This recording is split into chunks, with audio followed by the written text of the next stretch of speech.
good life, and they want a good life, yeah. G-Wagon a class, step in a hit, mugga fast in a Farraga my glass, chop up a freeway. Money up, you have a flash, but if you broke. Hey TSWFX family, welcome to another episode. This is a weekly analysis that we're doing. It was supposed to be done yesterday. However, due to certain circumstances, I was unable to upload or do the video. However, nonetheless, we're here and we're going to do an analysis and on New Zealand dollar, Canadian dollar. It's also known as NZDCAD. And remember, the first three letters are known as the base currency. Second three letters are the code currency. So therefore, what you're seeing on the chart now is a reflection of what New Zealand dollar is doing versus the Canadian dollar. And we're doing a top-down analysis this week. It won't be so structured in this week's episode. We're just going to do it raw, do it as is, and do it from the heart, right? So we're starting with the monthly time frame. And if you have a trading view, of course, you will see that there's a timeline or the time frame right beside the currency pair. So we have the monthly time frame, and from the monthly time frame you can see that each candlestick would represent a month. If you put this cursor here, this first month that is being reflected, or the data that is being reflected on the chart, is September 2008, October 2008, November, and so on, until we're on this current month that started recently, which is February 2020. So with each candlestick, for the time frame that you select, it reflects that time frame. So if we go on the weekly, each candlestick will represent that week. Now, analyzing the market from here, we'll see that there was a bit of an uptrend because we're having higher highs, which is these, the highs. Each time you see a high, it's getting higher. So that's an uptrend. And higher lows, which are these. The lows are higher. So even though it's low, it's higher than the previous. That is an uptrend. So from 2009 to about 2015 thereabout, they saw that the major resistance was here. And then price respected it last time in June of 2017. And then it began to be in a downtrend. So therefore, we can confirm that this is in a downtrend. Alright, so what we're going to do is use the horizontal array tool. And I like to use the magnetic thing here. What it does is that it attracts price to the wick or to the candlestick itself. So using the tool, we bring it down to the the lowest that price has ever been, which is in February 2009. And we're gonna just tap it like that and mark that low. So that's the lowest price has ever been, and we can see that it's a support level. Alright, we're continuing up. We see that this level, price has been respecting that resistance level. So what we're gonna do, we're gonna take off the magnetic tool there and mark that zone. So it is safe to say that in this zone, this region, this price range, it's a higher level of resistivity there, or resistance. This is also known as a supply zone. A supply zone is a range of price to which whenever the price reaches it, it's a price level. So from approximately 0.95819 to 99.99269, the range of price, there's a lot of sellers there. So that is what we call a supply zone. And of course, the opposite of that would be the demand zone, where it's a range of price, where when price hit it, there's a lot of buyers there, or bulls. So we're going to go to the weekly time frame. So we're finished with the monthly. We're going to the weekly time frame. On the weekly time frame, we're going to focus on the most recent price activity. Alright, so the most recent price activity that we have is this region, and we can see it's a clear downtrend. So what we're going to do, we're going to mark the highs and the lows. And how we do that, sorry, is by marking the highs, that's marking the resistance level. So we use the magnetic tool with the trend line tool, and then we just tap it on the tip of that one. Then we extend it, carry it down, boom. So what we do here is just ensure that the trend line hits the wick of that candle. So we have 2 points to which the resistance level is. So it's respecting, the trend line has been respecting that level. And what we normally do is, once you can identify 2 points on the chart where price seems to respect, usually in the future, the third approach is respected, usually. So that's how we draw the trend line. We just need 2 points, and after those 2 points, it is safe to say that we can look for that region as price approaches the third time for some form of activity to take place. If it's a resistance level, we expect a rejection, and if it's a support level, we expect a rejection as well, going up. Now that we mark the resistance level, we're going to now mark the support level. And how we do that, we normally use the wicks, as I said before, on the support level. So we normally mark it like that, extend it down, and we ensure that the wick or the tip of the candle is touching that support level. All right. Sorry. So we have one. This almost looks like it touched. Let's zoom in to see. So it's not quite, because if price was here, would have marked it like this. If price was still here, would have marked it like this.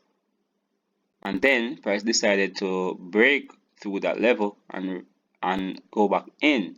So this is now invalid. This is now the new support level. So we're going to adjust that trend line, and then you can see the true nature to which it's forming, its true pattern. So we'll extend that out, ensure it's touching the tip or the wick, and that's it. So we have 2 points on the chart to which we're looking, and it's safe to say that we're expecting a third touch somewhere where there is a possibility of price going up. Now, how does that work? We have certain chart patterns to which we respect, which price normally respect, and this is what we call our falling channel.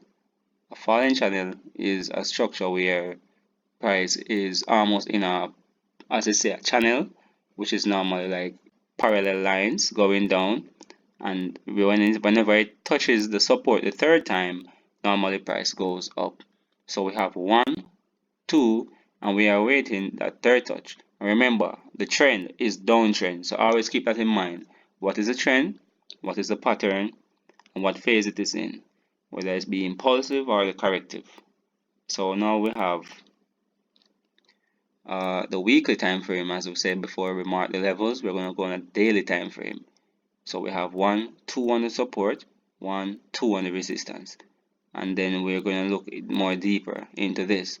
On the monthly time frame, however, we see that this level here is we had 1 to 3 months of bullish movement and one sudden, which is January. This last candle is January, where it formed an inside bar, and inside bar at what is resistance normally goes down. It's normally stronger at resistance. So that is an inside bar at resistance is normally a strong bearish signal.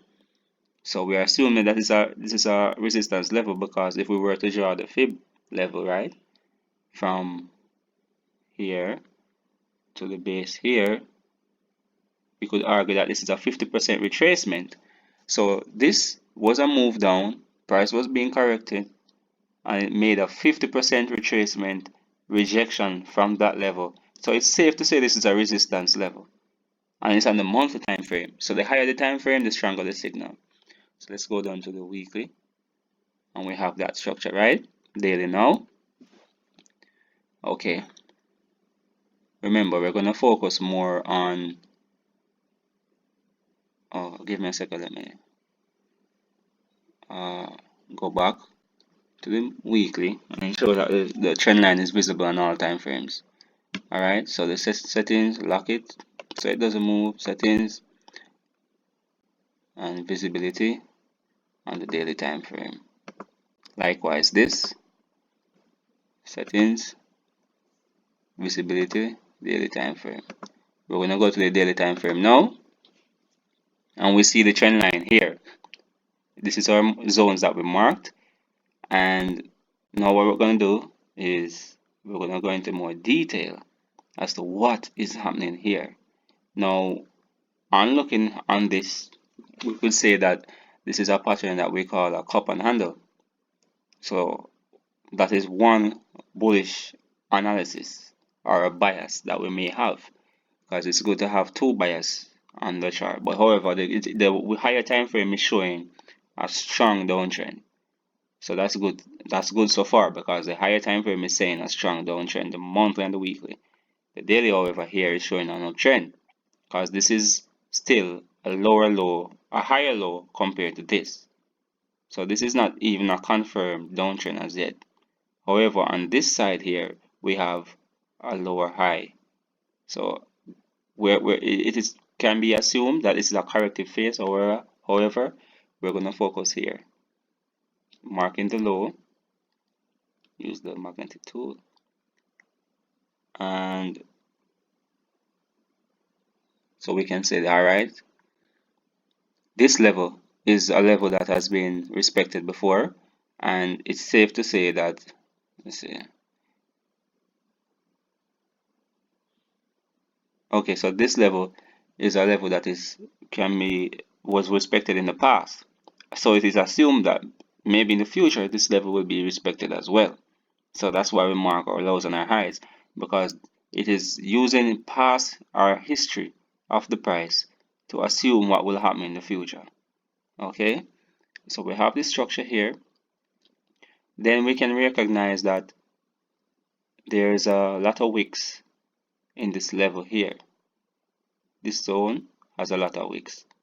Wicks, then a support level. This is now was resistance here. Then it broke, retested from what is no support, and went up. So we can draw that zone. We're just identifying what we see in the chart. So on the daily time frame, take this off. On the daily time frame, we can say that this level right here is a demand zone or a supply zone. It is a region or support of such resistance level that can be respected. And let's use the fib tool to see if there's a fib level that lines up with that. So we're gonna have this marked, bring it to the tip of the move, and it's roughly where the 50% retracement would be. So we have that 50% retracement to this level. It may be wick down and touch that level, or we can have that continuation down, because the higher time frame is saying what? A downtrend. The higher time frame is saying a downtrend. So this may or may not be respected. However, we can assume that this may be respected to go higher, or it breaks and continue, but never rule out the possibility of it going into the opposite direction. Alright, so we're gonna go into the time frame a lot more of the more recent price. We see that price forms what seems to be a head and shoulder here. This is a left shoulder ahead, and we have that bearish, big, huge tweezer top slash bearish engulfing candle there. 3 bearish candles, big bearish candles on the daily. Several days of consolidation. A doji, which is also a form of resting or ranging, and then a gap last week Sunday, Monday, Tuesday, Wednesday, Thursday. So Monday, Tuesday, Wednesday, Thursday, Friday, I mean, and then this candle would be yesterday into today, which is Monday. So what we're seeing here is, let's mark that support level. Take this off.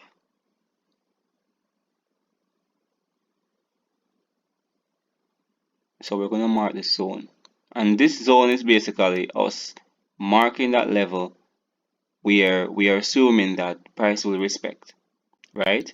We're just marking that level where we're assuming price will respect, because it looks like a head and shoulder. The left shoulder come to the neckline, the head come to the neckline, and then the right shoulder come to the neckline, and then it broke and is now retesting that neckline for a continuation down. If price respects this head and shoulder, it is now safe to say that from this level come to the neckline, because how we trade the head and shoulder is normally the distance from the head to the neckline being flipped, and assuming that length or distance from the neck to the headline, or the tip of the head, is where the price will be. So using this as a tool, or trading this head and shoulder pattern that we see here, it is safe to assume that price is gonna break, as it did, retest, and when if rejected here, we can say that price will come to this level. So that's one way to look at it. If that be the case, we can expect price to retest this neckline level and continue all the way down,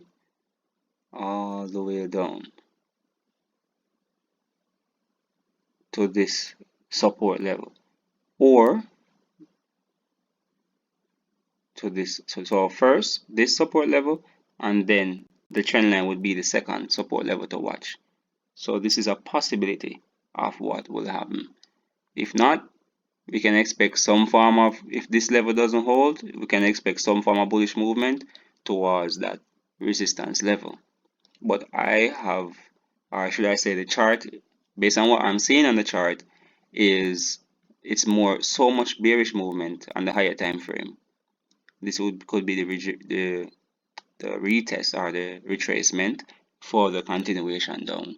So I have a lot more faith in the short than the long, because based on what I'm seeing on all time frames, it is showing sharp bias. Alright, so we're going to use the fib extension tool now and assume where price may be. So the first level to which price moved from the resistance level is from here. That was the last touch on resistance. We saw price coming all the way to this level, right? Then it retraced and come to this level, to that level. All right, so let's extend this out. So let's turn this off and extend it out.